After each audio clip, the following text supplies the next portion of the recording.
Dear students, Mary's physics ക്ലാസ്സിലേക്ക് ഏവർക്കും സ്വാഗതം. ആദ്യമായിട്ട് നമ്മൾ ഡിസ്കസ് ചെയ്യുന്ന ടോപ്പിക് ന്യൂക്ലിയർ എനർജിയാണ്. ന്യൂക്ലിയർ എനർജി ലഭിക്കുന്ന രണ്ട് പ്രോസസ്സസ് ആണ് ന്യൂക്ലിയർ ഫിഷനും ന്യൂക്ലിയർ ഫ്യൂഷനും. ന്യൂക്ലിയർ ഫിഷൻ എന്താണെന്ന് നോക്കാം. ന്യൂക്ലിയർ ഫിഷനിൽ ഒരു ഹെവിയർ ന്യൂക്ലിയസിൽ ന്യൂട്രോൺ ബോംബാർഡ് ചെയ്യപ്പെടുമ്പോൾ അല്ലെങ്കിൽ ഹിറ്റ് ചെയ്യപ്പെടുമ്പോൾ അത് ലൈറ്റർ ന്യൂക്ലിയ ആയിട്ട് സ്പ്ലിറ്റ് ചെയ്യുകയാണ്. നിങ്ങളുടെ ടെക്സ്റ്റിലെ ഫിഗർ 7.15 ആണ് ഇവിടെ വരച്ചിരിക്കുന്നത്. ഒരു യുറേനിയം 235 ന്യൂക്ലിയസിനുണ്ടാകുന്ന ഫിഷനാണ് ഈ കാണിച്ചിരിക്കുന്നത്. ഒരു ന്യൂട്രോൺ യുറേനിയം ന്യൂക്ലിയസിനെ ബോംബാർഡ് ചെയ്യുന്നു. Neutron bombards the uranium nucleus.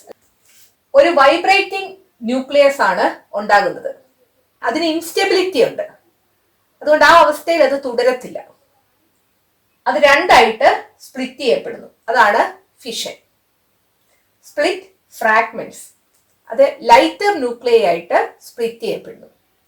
അതിന്റെ കൂട്ടത്തിൽ ഫാസ്റ്റ് മൂവിംഗ് ന്യൂട്രോൺസ് ഉണ്ടാവുകയും എനർജി റിലീസ് ചെയ്യുകയും ചെയ്യുന്നു. ഇവിടെ ഉണ്ടാകുന്ന ലൈറ്റർ ന്യൂക്ലിയയുടെ ടോട്ടൽ മാസും ഈ പേരന്റ് ന്യൂക്ലിയസ് ആയ യുറേനിയം ന്യൂക്ലിയസിന്റെ മാസും നോക്കിയാൽ അവ തമ്മിൽ വ്യത്യാസമുണ്ട്. പേരന്റ് ന്യൂക്ലിയസിന്റെ മാസിനെക്കാട്ടിൽ കുറവായിരിക്കും ഇവിടെ ഉണ്ടായ ലൈറ്റർ ന്യൂക്ലിയയുടെ total mass. The quantity of matter contained in a substance ആണ് മാസ്. സോ മാസിൽ കുറവ് വന്നെങ്കിൽ മാറ്ററിന് നഷ്ടമുണ്ടായി എന്നാണ് അർത്ഥം. ഈ നഷ്ടപ്പെട്ട മാറ്റർ എനർജി ആയിട്ട് കൺവേർട്ട് ചെയ്യപ്പെടുകയാണ്. ഐൻസ്റ്റീന്റെ എനർജി മാസ് ഇക്വേഷൻ ആണ് E is equal to mc², where E is the energy, m is the mass and c is the velocity of light. മാസിൽ ഉണ്ടായ ഡിഫറൻസ് തീരെ ചെറുതാണെങ്കിലും ആ മാസ് എനർജി ആയിട്ട് കൺവേർട്ട് ചെയ്യുമ്പോൾ release ചെയ്യപ്പെടുന്ന എനർജിയുടെ അളവ് വളരെ കൂടുതലായിരിക്കും. കാരണം E is equal to mc² എന്നാണ്. സ്പീഡ് ഓഫ് ലൈറ്റിന്റെ സ്ക്വയറിന് പ്രൊപ്പോർഷണൽ ആണ് E. സ്പീഡ് ഓഫ് ലൈറ്റ് എന്ന് പറയുന്നത് 3 × 10⁸ മീറ്റർ/സെക്കൻഡ് ആണ്. മാസിലുണ്ടായ ഡിഫറൻസ് 1 കിലോഗ്രാം ആണെന്ന് വിചാരിക്കുക. ഒരു എക്സാമ്പിൾ ആണ്. എന്തുമാത്രം എനർജി റിലീസ് ചെയ്യുന്നു നമുക്കൊന്ന് കണ്ടുപിടിക്കാം. E is equal to mc². That is equal to എമ്മിന്റെ സ്ഥാനത്ത് 1 കൊടുക്കുക. c² എന്ന് പറയുന്നത് 3 × 10⁸ എത്ര കിട്ടും നോക്കിക്കേ. 3² 9 ആണ് അല്ലെ. 9 × 10⁸ സ്ക്വയർ. ദാറ്റ് ഈസ് 9 × 10⁻⁴m എന്ന് പറയുന്നത് a⁻m × n എന്നാ അല്ലെ. സോ 10⁸ എന്ന് പറയുന്നത് 10⁸ × 2 ആയിരിക്കും. That is 16.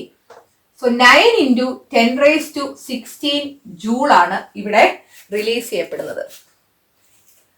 ന്യൂക്ലിയർ ഫിഷൻ നടക്കുമ്പോൾ മാസിലുണ്ടായ വ്യത്യാസം വെറും 1 കിലോഗ്രാം ആണെങ്കിൽ പോലും അവിടെ റിലീസ് ചെയ്യുന്ന എനർജി എന്ന് പറയുന്നത് 9 × 10⁻16 ജൂൾ ആണ്. അതായത് 9ന്റെ കൂടെ 16 സീറോസ് കൂടെ ഇട്ടാൽ എന്തുമാത്രം വരുമോ അത്രയും ക്വാണ്ടിറ്റി എനർജിയാണ് ഒരു ന്യൂക്ലിയർ ഫിഷൻ നടക്കുമ്പോൾ റിലീസ് ചെയ്യപ്പെടുന്നത്.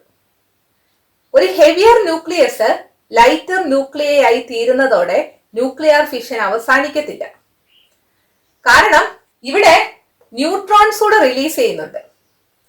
ആ ന്യൂട്രോൺസ് ഇവിടെ ഉണ്ടായ ലൈറ്റർ ന്യൂക്ലിയമായിട്ട് വീണ്ടും ഹിറ്റ് ചെയ്ത് ഇത് ഓരോന്നും വീണ്ടും സ്പ്ലിറ്റ് ചെയ്യും. ഇത് വീണ്ടും രണ്ടായിട്ട് മാറും. ഇതും അതുപോലെ രണ്ടായിട്ട് മാറും. പിന്നീടുണ്ടായ ന്യൂട്രോൺസ് ഈ ന്യൂക്ലിയകളെ ഹിറ്റ് ചെയ്ത് ഇതിൽ ഓരോന്നും വീണ്ടും രണ്ടായിട്ടാകും. അങ്ങനെ ഒരു അൺകൺട്രോൾഡ് ന്യൂക്ലിയർ ഫിഷൻ ആണ് ഉണ്ടാകുന്നത്. ഒരു ഫിഷൻ ഉണ്ടാകുമ്പോൾ തന്നെ നല്ല ക്വാണ്ടിറ്റിയിൽ എനർജി റിലീസ് ചെയ്യുന്നെങ്കിൽ അൺകൺട്രോൾഡ് ഫിഷൻ ഉണ്ടാകുകയാണെങ്കിൽ എന്തുമാത്രം എനർജി റിലീസ് ചെയ്യും?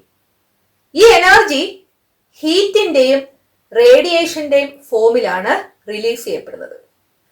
അത് കാരണം ഈ അൺകൺട്രോൾഡ് ന്യൂക്ലിയർ ഫിഷൻ എൻഡ് ചെയ്യുന്നത് ഒരു ഹ്യൂജ് എക്സ്പ്ലോഷനിലായിരിക്കും, വലിയൊരു പൊട്ടിത്തെറിയിലായിരിക്കും. ഈ അൺകൺട്രോൾഡ് ന്യൂക്ലിയർ ഫിഷൻ ആണ് ആറ്റം ബോംബിന്റെ principle. So the principle behind atom bomb is uncontrolled nuclear fission. Nuclear fission is the process by which the heavier nuclei are split into lighter nuclei using neutrons.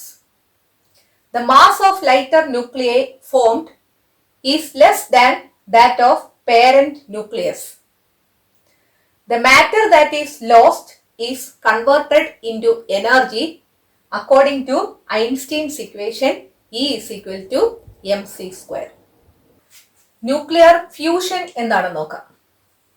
Fuse ചെയ്യുക എന്ന് പറഞ്ഞാൽ കൂടിച്ചേരുക എന്നുള്ളതാണ് അല്ലേ.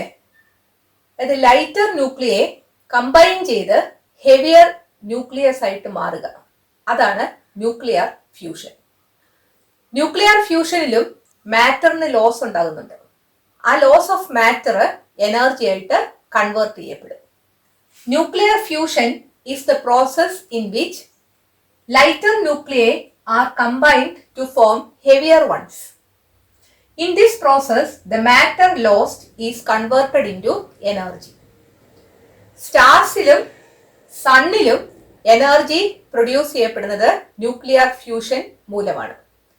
അതുപോലെ hydrogen ബോംബിന്റെ പ്രിൻസിപ്പിളും nuclear ഫ്യൂഷനാണ്. So hydrogen ബോംബിന്റെ പ്രിൻസിപ്പിളോ ആറ്റം ബോംബിന്റെ പ്രിൻസിപ്പിളോ ഏതെങ്കിലും ഒരെണ്ണം നിങ്ങളോട് ചോദിക്കാൻ വളരെ സാധ്യതയുള്ള ക്വസ്റ്റ്യൻ ആണ്. ഹൈഡ്രജൻ ബോംബില് ന്യൂക്ലിയർ ഫ്യൂഷൻ ആണ് നടക്കുന്നത്, ആറ്റം ബോംബില് ന്യൂക്ലിയർ ഫിഷൻ ആണ് നടക്കുന്നത്. സോ ന്യൂക്ലിയർ ഫ്യൂഷൻ നടന്നാലും ന്യൂക്ലിയർ ഫിഷൻ നടന്നാലും ന്യൂക്ലിയർ എനർജി റിലീസ് ചെയ്യുന്നുണ്ട്. ന്യൂക്ലിയർ ഫിഷൻ കൺട്രോൾഡ് ആയിട്ട് നടത്തിയിട്ട് അതിൽ നിന്ന് റിലീസ് ചെയ്യുന്ന ന്യൂക്ലിയർ എനർജിയെ ഇലക്ട്രിക്കൽ എനർജി ആയിട്ട് കൺവേർട്ട് ചെയ്യാൻ സാധിക്കും. അതേസമയം കൺട്രോൾഡ് ന്യൂക്ലിയർ ഫ്യൂഷൻ വഴി ലഭിക്കുന്ന ന്യൂക്ലിയർ എനർജിയെ ഇലക്ട്രിക്കൽ എനർജി ആയിട്ട് കൺവേർട്ട് ചെയ്യാനുള്ള കണ്ടുപിടുത്തങ്ങളൊന്നും ഇതുവരെ നടന്നിട്ടില്ല. ന്യൂക്ലിയർ ഫിഷൻ കൺട്രോൾ ചെയ്ത് അതുവഴി ഉണ്ടാകുന്ന ന്യൂക്ലിയർ എനർജിയെ ഇലക്ട്രിക്കൽ എനർജി ആയിട്ട് കൺവേർട്ട് ചെയ്യുന്ന പവർ സ്റ്റേഷൻസ് ആണ് ന്യൂക്ലിയർ പവർ സ്റ്റേഷൻസ്. ഈ ന്യൂക്ലിയർ പവർ സ്റ്റേഷൻസിൽ ഉപയോഗിക്കുന്ന സിസ്റ്റം അല്ലെങ്കിൽ സംവിധാനമാണ് ന്യൂക്ലിയർ റിയാക്ടർ. ന്യൂക്ലിയർ റിയാക്ടറിൽ സാധാരണയായി ഉപയോഗിക്കുന്ന ഫ്യൂവൽ എൻറിച്ച്ഡ് യുറേനിയമാണ്. ഇന്ത്യയിൽ ന്യൂക്ലിയർ റിയാക്ടറിൽ കാർബൈഡ് ഫ്യൂവലും ഉപയോഗിക്കാറുണ്ട്. തമിഴ്നാട്ടിലെ കൽപ്പാക്കത്തെ ന്യൂക്ലിയർ പവർ സ്റ്റേഷനിലാണ് കാർബൈഡ് ഫ്യൂവൽ ഉപയോഗിക്കുന്നത്. പേജ് നമ്പർ 164 ഫസ്റ്റ് ലൈൻ പറഞ്ഞിരിക്കുന്നത് നോക്കുക. There are power stations to control fission reaction and produce electricity. They are known as thermal power stations എന്നാണ് ടെക്സ്റ്റിൽ തന്നിരിക്കുന്നത്. ന്യൂക്ലിയർ പവർ സ്റ്റേഷൻസ് എന്നാണ് correct. Nuclear reactor is a system that converts nuclear energy into electrical energy. Enriched uranium is the fuel used in nuclear reactors. India has developed the indigenous technology of using carbide fuel in nuclear reactors. The power station at Kalpakkam in Tamil Nadu makes use of such a reactor. So ഇതെല്ലാം ഒരു 1 mark question ആയിട്ട് നിങ്ങളോട് ചോദിക്കാം. അവിടെ 3 questions തന്നിട്ടുണ്ട്. ഒന്നാമത്തേത് നോക്കുക. What are the different methods by which energy is produced from the nucleus? Answer: nuclear fission and nuclear fusion. അടുത്ത ക്വസ്റ്റ്യൻ നോക്കുക. Even if the matter converted is very small, the energy produced is very large. What is the reason? Convert ചെയ്യപ്പെടുന്ന matter വളരെ കുറവാണെങ്കിലും produce ചെയ്യപ്പെടുന്ന energy വളരെ കൂടുതലാണ്. കാരണം matter is converted into energy according to Einstein's equation E is equal to mc square. ഈ speed of light എന്ന് പറയുന്നത് 3 × 10⁸ മീറ്റർ പെർ സെക്കൻഡ് ആണ്. ഇത് 3 ഫോളോഡ് ബൈ 8 സീറോസ്. അതിന്റെയും സ്ക്വയർ ആണ് നമ്മൾ എടുക്കുന്നത്. അതുകൊണ്ടാണ് റിലീസ് ചെയ്യുന്ന എനർജി വളരെ കൂടുതൽ. അടുത്ത ക്വസ്റ്റ്യൻ നോക്കുക. What is the reason for uncontrolled fission reaction ending in an explosion? Uncontrolled fission reaction ഒരു സ്ഫോടനത്തിൽ അവസാനിക്കുന്നത് എന്തുകൊണ്ടെന്നാണ് ചോദിച്ചിരിക്കുന്നത്. A large amount of energy in the form of heat and radiation is released during uncontrolled fission reaction. So it ends up in an explosion. Uncontrolled fission റിയാക്ഷന്റെ സമയത്ത് large ക്വാണ്ടിറ്റിയിൽ release ചെയ്യപ്പെടുന്ന energy ഹീറ്റിന്റെയും റേഡിയേഷന്റെയും ഫോമിലാണ്. അതുകൊണ്ട് അത് അവസാനിക്കുന്നത് ഒരു എക്സ്പ്ലോഷനിലായിരിക്കും. ന്യൂക്ലിയർ പവർ സ്റ്റേഷനെ കുറിച്ച് കുറച്ച് കാര്യങ്ങൾ മനസ്സിലാക്കാം. കൺട്രോൾഡ് ന്യൂക്ലിയർ ഫിഷൻ വഴി റിലീസ് ചെയ്യപ്പെടുന്ന എനർജി ഹീറ്റിന്റെയും റേഡിയേഷന്റെയും ഫോമിലാണ് എന്ന് നമ്മൾ പറഞ്ഞു. ഈ ഹീറ്റ് എനർജി ഉപയോഗിച്ച് വാട്ടറിനെ സ്റ്റീം ആക്കി മാറ്റുന്നു. ആ സ്റ്റീം ഹൈ ടെമ്പറേച്ചറിലും പ്രഷറിലുമാണ്. ആ സ്റ്റീമിന്റെ ഫോഴ്സ് ഉപയോഗിച്ച് ടർബൈൻ റൊട്ടേറ്റ് ചെയ്യുകയും അങ്ങനെ ജനറേറ്റർ ഓപ്പറേറ്റ് ചെയ്യിച്ച് ഇലക്ട്രിക്കൽ എനർജി പ്രൊഡ്യൂസ് ചെയ്യുകയും ചെയ്യുന്നു. Using nuclear energy, water is converted to steam at high temperature and pressure. The force of steam is used to turn the turbines to generate electrical energy. ഇന്ത്യയിൽ power stations ഉള്ള സ്ഥലങ്ങൾ താരാപൂർ, കൽപ്പാക്കം, കോട്ട and കൂടംകുളമാണ്. ആ 4 പേരുകളും നിങ്ങൾ പഠിച്ചു വെച്ചേക്കുക. ന്യൂക്ലിയർ പവർ പ്ലാന്റിൽ നടക്കുന്ന എനർജി കൺവേർഷൻ നമുക്ക് നോക്കാം. ന്യൂക്ലിയർ എനർജിയാണ് റിലീസ് ചെയ്യപ്പെടുന്നത്. അത് ഹീറ്റിന്റെയും റേഡിയേഷൻസിന്റെയും ഫോമിലാണ്.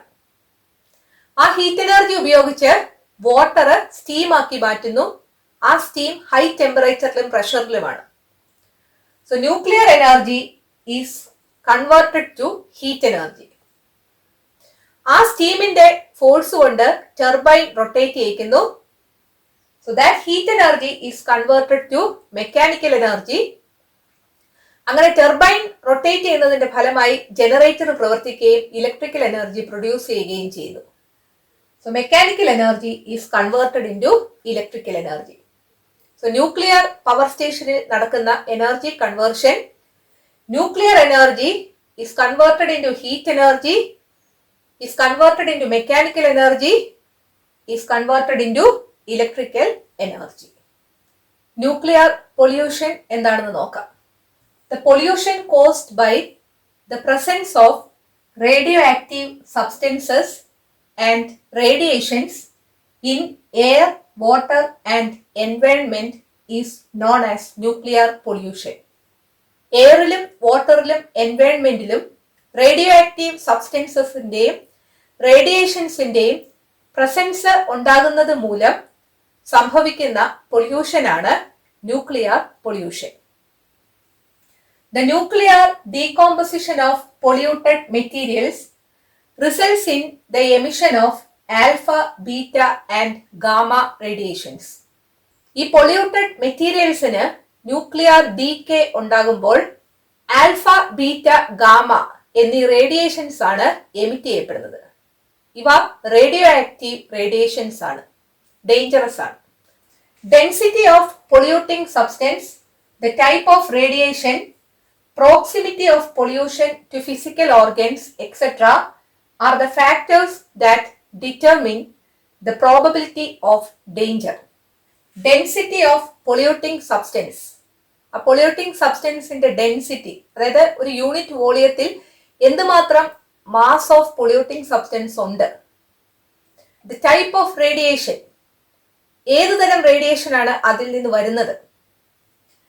Proximity of pollution to physical organs, proximity എന്ന് പറഞ്ഞാൽ സാമീപ്യം, ഫിസിക്കൽ ഓർഗൻസുമായി എന്തുമാത്രം സാമീപ്യം ഈ പൊല്യൂട്ടിംഗ് സബ്സ്റ്റൻസസിനുണ്ട് തുടങ്ങിയ ഘടകങ്ങളെ ആശ്രയിച്ചാണ് ഈ ന്യൂക്ലിയർ പൊല്യൂഷൻ അപകട ഭീഷണി ഉയർത്തുന്നുണ്ടോ എന്നത് നിർണ്ണയിക്കപ്പെടുന്നത്.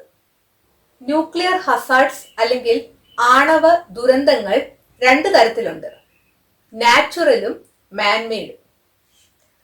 നാച്ചുറൽ ന്യൂക്ലിയർ ഹസാർഡ്സ് ഏതൊക്കെയാണെന്ന് നോക്കാം.